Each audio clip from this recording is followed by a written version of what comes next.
12월 13일 전전시장입니다. 오늘 뉴욕 3대 지수는 전일 강세 흐름을 뒤로하고 하락 마감하면서 나스닥은 2만 선을 내주기도 했습니다. 오늘 전체적인 뉴욕 증시는 좀 아쉬웠죠. 트럼프 대통령이 뉴욕 증권거래소 벨을 울리면서 개장을 알렸음에도 불구하고 오늘은 좀 악재가 크게 세 가지 정도가 좀 있을 것 같습니다. 우선 개장 전에 발표했던 PPI 미국 신규 실업수당 청구 건수가 예상치 대비해서 좀 많이 높게 나왔죠. 많이 높게 나오게 되면서 이거 약간 인플레이션 재촉발되는 거 아닌가 하는 1차적인 악재가 있었고, 그리고 이번에 실적을 발표했던 어도비의 가이던스가 굉장히 낮아졌습니다.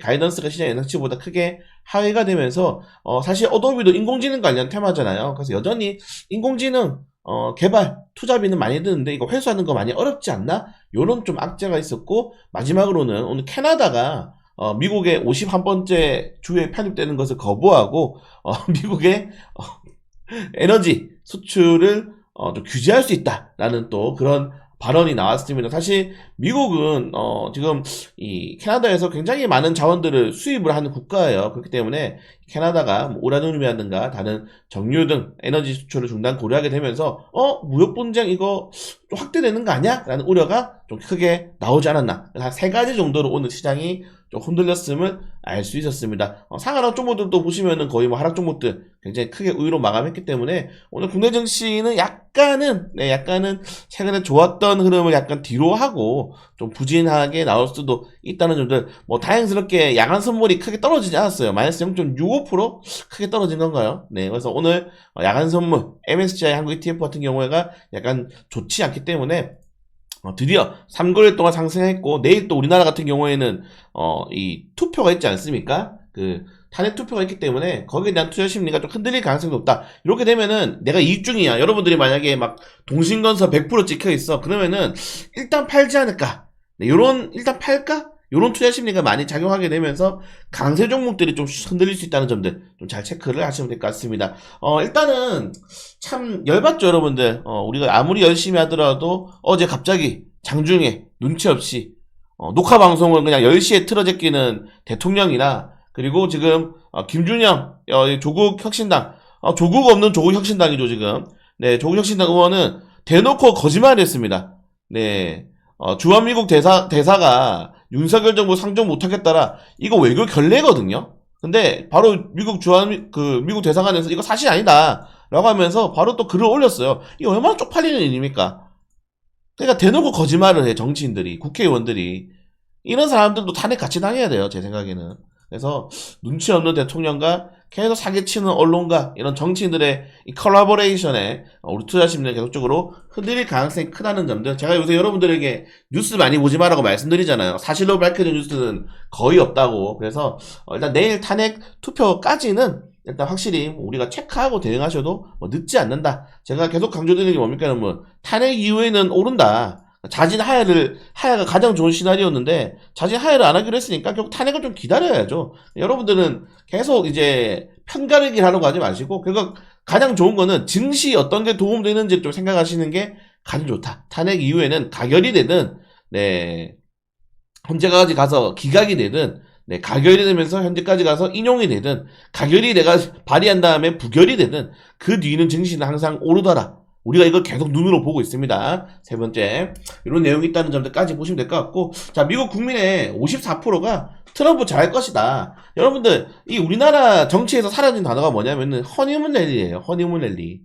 허니문 랠리가 뭡니까? 대통령이 당선되면은 1년 동안은 국민의 대통령을 뽑은 거잖아요. 그 대통령을 지지해줘. 나라에서 제일 권력이 센 사람이죠. 지지해주면서 1년 동안은 보통 태클 안 겁니다. 대통령이 무슨 정책을 하든지.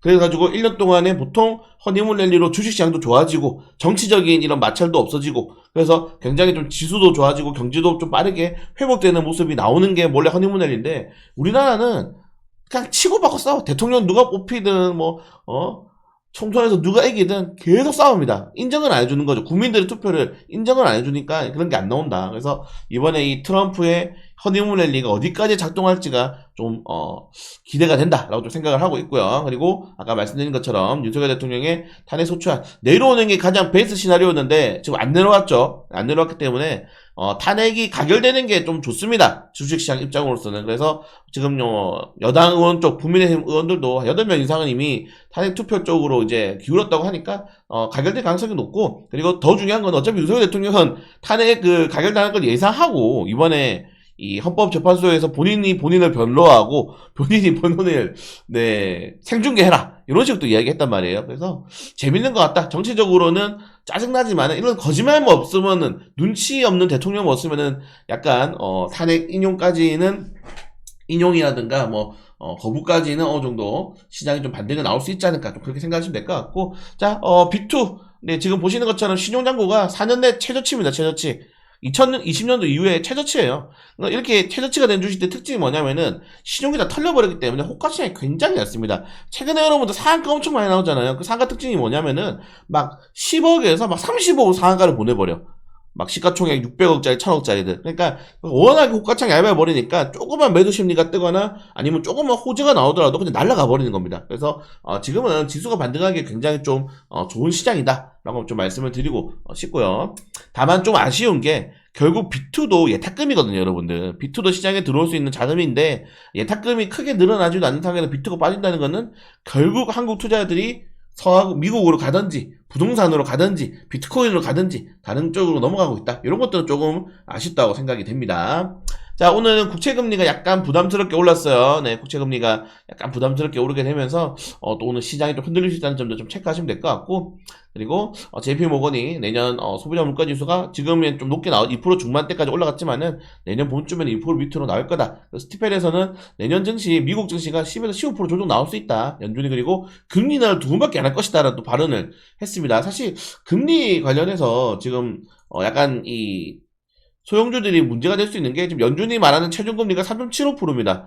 지금부터 얼마 차이가 나지 않아. 예상대로 2번 정도밖에 인하 안 하는 것밖에 안 더 되겠죠. 그래서 이렇게 되면은 좀 중소형주들이 흔들릴 수 있다는 점들 좀 체크하시면 될 것 같고. 자, 그리고 네, 오늘 아까 말씀드린 것처럼 캐나다의 이런 51번째 주 정부의 편입이 거절되었기 때문에 제발 우리라도 미국의 51번째 주로 받아주면 안 되겠니? 안 되겠죠. 네, 그런 내용이 있다는 점들까지. 자, 그리고 좀 재밌는 게 여러분들, 이제, 마크 저커버그죠. 네, 메타 CEO가 100만 달러를 트럼프한테 기부했습니다. 이 일론 머스크 잘 나가는 거 보고 이제 바짝 엎드린 거지. 네, 바짝 엎드렸다. 그래서 미국에서는 이렇게 정치인들에게 기부가 가능하다는 점들 좀 체크하시면 돼요. 우리나라도 이렇게 기부하면 얼마나 좋습니까? 네, 아무튼 이런 내용이 있다는 점들까지. 그리고 유럽연합에서 2조 원 들어서 AI 공장 7개나 설립하게 되면, 그냥 여러분들 인공지능이에요, 인공지능. 지금 22세기까지는 인공지능의 패권 전쟁이 계속 진행될 가능성이 크다는 점들 좀 체크하시면 될 것 같고. 자, 중국의 경제공작회의는 폐막했지만은 내년까지 보시면은 전인대까지 계속적으로 적극적인 부양차 갈 거다. 그리고 이번에 적극적인 부양차 하게 된다면은 증시가 최대 35% 전망할 거다. 사실 이번에 중국 증시의 탄력 우리 모두 확인했지 않습니까? 네, 그래서 중국 이 중시 전문가들이 굉장히 기대를 좀 가지고 있다. 최근에 골드만삭스가 계속 중국 주식 사는 이유가 이런 게 있지 않나, 좀 이렇게 생각이 되고요. 자, 아무튼 이런 내용이 있다는 점들. 자, 그리고 정부가 공공주택에 25만 2천 가구를 또 공급으로 한다고 합니다. 여러분들 이렇게 생각하시면 돼요. 50년 뒤에는 정말 집이 많이 남지 않을까? 50년 뒤에는 집이 정말 많이 남지 않을까, 좀 그렇게 생각이 되는데. 자, 아무튼 이런 내용이 있고. 네, 최근에 정치 테마주 관련해가지고 여러분들 이거는 좋은 겁니다. 좋은 현상. 아니, 투자 경고 좀 그만 줘. 좋은 현상이잖아요. 사실 시장에 주도주가 있고 급등하는 테마가 있어서 사람들이 들어옵니다, 시장에. 여러분 생각해보세요. 비트코인이 급등하니까 사람들이 돈 벌려고 들어오지, 비트코인이 급등 안 했으면은 비트코인 막 급등할 때마다 투자 경고 때리면 들어오겠습니까? 우리나라 거래소 이런 것도 없애야 돼. 상한가도 없애고 좀 늘리든지 한 50%로. 투자 경고 투자주의도 없애야 돼. 각자 책임지겠는데 왜 이렇게 어린애 취급하십니까? 너희들이나 좀 잘하지. 아무튼 이런 것들은 시장에서는 저는 좋다는 좋은 현상이라고 봅니다.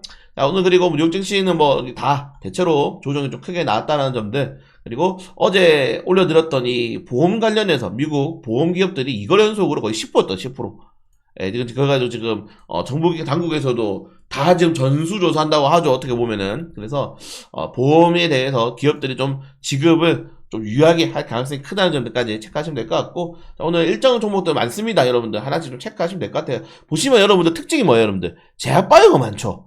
예, 제약바이오 좀 많아요, 지금. 그래서 제약바이오 업종들에 대한 이슈가 좀 많이 나왔다는 점들까지 체크하시면 될 것 같고, 그리고 뭐 삼성전자, 삼성전기, 계속적으로 삼성전자 같은 경우에는, 실적에 대한 부담감, 그리고 반도체 사이클이 내년 이제 1분기까지는, 올해 4, 4분기, 내년 1분기까지는 좀, 어려울 수 있다는 전망이 나오게 되면서, 좀, 조정이 나오고 있다는 점도 목표가. 그래도 목표가가 지금 현재 주가보다 떨어지는 건 아니에요. 주가들이 목표가를 맨날 10만원, 9만원 하다가 이제 밑으로 떨어뜨리는 겁니다. 그런 내용이 있다는 점인데, 그리고 오늘은 뭐 이제 코스피 200, 코스닥 150, KRX 300의 정기 변경이 있습니다. 편입 종목들 좀 잘 하나씩 체크를 하시면 될 것 같고, 세이로지스 공모 청약이 있다는 점들까지. NFC가 돈이 되나? 아무튼 이런 내용까지 말씀드리면서 네, 오늘도 좀 이따가 라이브 방송을 찾아뵙도록 하겠습니다. 그리고 요새 좋아요 댓글 너무 안 눌러주시는데 좀 눌러주세요. 네.